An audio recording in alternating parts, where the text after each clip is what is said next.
Sorry I didn't see you there. Thought it was a bye week for the Chargers. But hey, it turned out it was a dub for the Houston Texans. Wild card game. The Saturday morning special, as we like to call it in H-Town. Maybe the blue plate special. The Texans get a dub. And I said it all week. The Texans were going to win with the defense. And I know it looks like we put up a lot of points, but the Texans defense came out, and they looked like the number one defense in the entire NFL besides Lad McConkey, which we'll get to that in just a moment. But if you loved this game today, if you were on pins and needles in the first half, if you had a heart attack during this Texans game today, spam those H's down below. I mean, the epitome of a Texans game, it all started, I think, the turning point in this entire game. Texans have the ball inside their own 15-yard line. CJ Stroud fumbles a snap, goes back 8 yards, picks it up, runs to the right, and then sidearms it to Xavier Hutchinson down the field. Was CJ Stroud perfect in today's game? Not even close. He made a lot of mistakes. But at the end of the day, when they needed it, CJ got it done. CJ Stroud, yeah. That dude was absolutely electric. And yes, it wasn't pretty at times. The offense still needs a ton of work. Bobby Slowick, why are we not running the ball on 2nd and 1 at the 4-yard line? But regardless of all that, the run game looked a lot better in the second half. Joe Mixon finally started to, pick up steam. The turnovers. Justin Herbert had 3 turnovers the entire season, the entire year. The Texans were able to make him turn over the ball multiple times. I know the Texans had 3 turnovers on their own end, but at the end of the day, they were still able to get it done. Justin Herbert, 4 interceptions on the game. He had 3 all season. 3 all season. The Texans pass rush. Danielle Hunter, Will Anderson looked great. Basically, if you watched my preview video, Texans-Chargers, everything that I laid out, the Texans were able to accomplish just that. They played a dirty, grimy game, but that's the kind of game they needed to play to win this thing. They needed to play a ball, drag you out, brawl kind of matchup, and that's exactly what you got out of this team in Houston. So I want to know from you down in the chat. First off, hit that sub button while you're down there. We passed 24,000 subscribers today. Thank you to everybody out there to make that happen. But how are we feeling after this game? We obviously don't know who we're going to face next weekend. We still have the rest of wildcard weekend to look and see who the Texans are going to face. We have the Steelers-Ravens game going on tonight. If the Steelers win, the Texans will not have to go to Arrowhead. Also, you have the Broncos versus the Bills. So 2 games that will directly impact who the Texans play next week. But go in the comment section. Let me know how you're feeling. I'm feeling nicey. I'm feeling nicey after that game. As I said, the Texans offense, they did what they needed to do. They moved the ball finally. They look good. But the story of this game is this Texans defense. And maybe the biggest question mark, you can actually go back to that one. I think that was a good one. The biggest question mark for me, J.K. Dobbins disappeared. Absolutely out of nowhere.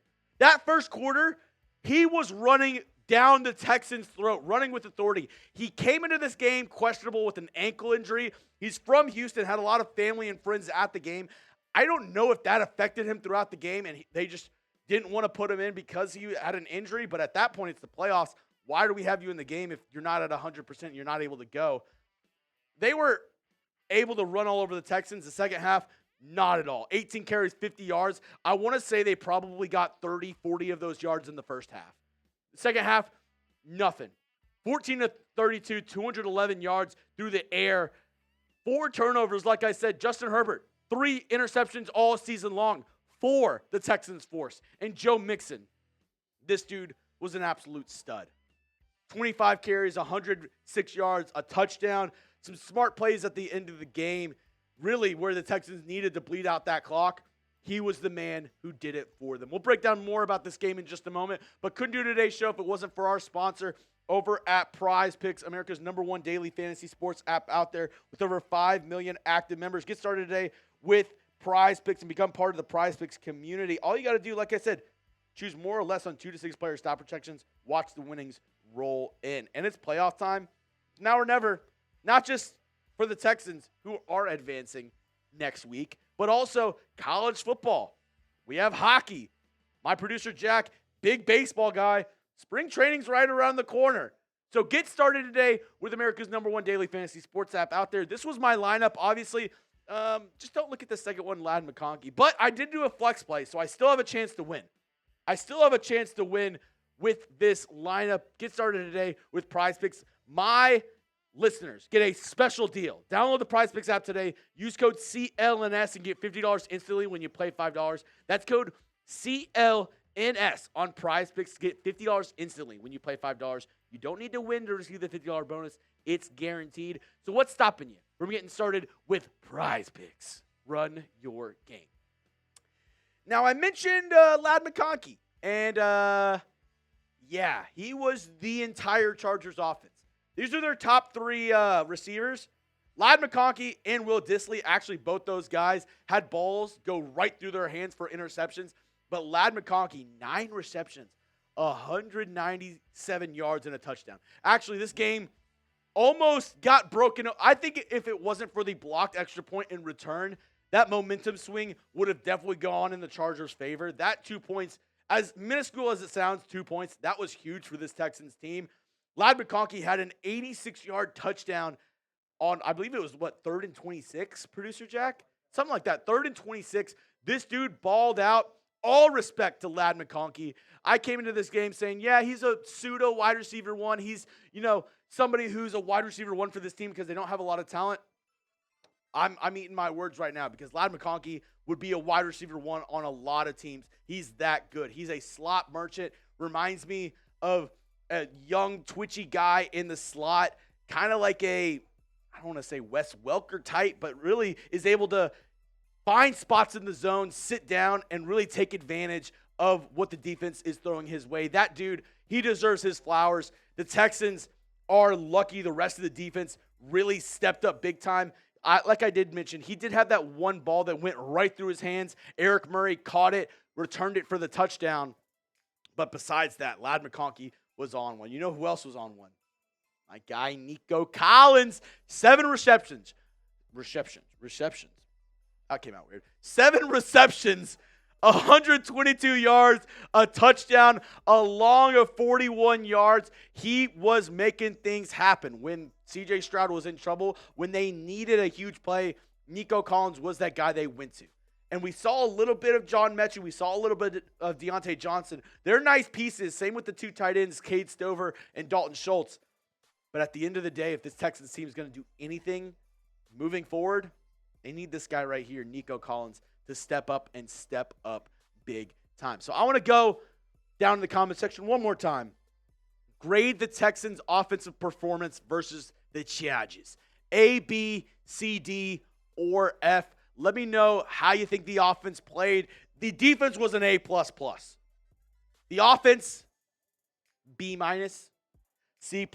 They got bailed out a lot by the fact that the defense, also in the first quarter, Texans were down by 3. They had a fumble. First play of the game, they were able to hold them to another field goal. The offense, obviously, they did what they needed to do down the stretch, but I can't give it more than a B- in this game. The defense is what won you this game. And a quick reminder, once again, the box score for this wild card game. Texans get the dub, 32-12. Everybody doubted this team. Everybody doubted the Houston Texans, and I would be lying to myself if I was saying that I didn't doubt this team halfway through the first quarter. Whenever it was 6-0, I was hunched over and I was ready to be really upset. But DeMeco Ryans, this team, this defensive line, this secondary stepped up to the plate, and they stepped up big time to get another Texans dub. We will be live next week. We'll have shows all throughout the week, so make sure you stay tuned. Make sure you hit that sub button so you never miss a moment of Texans football.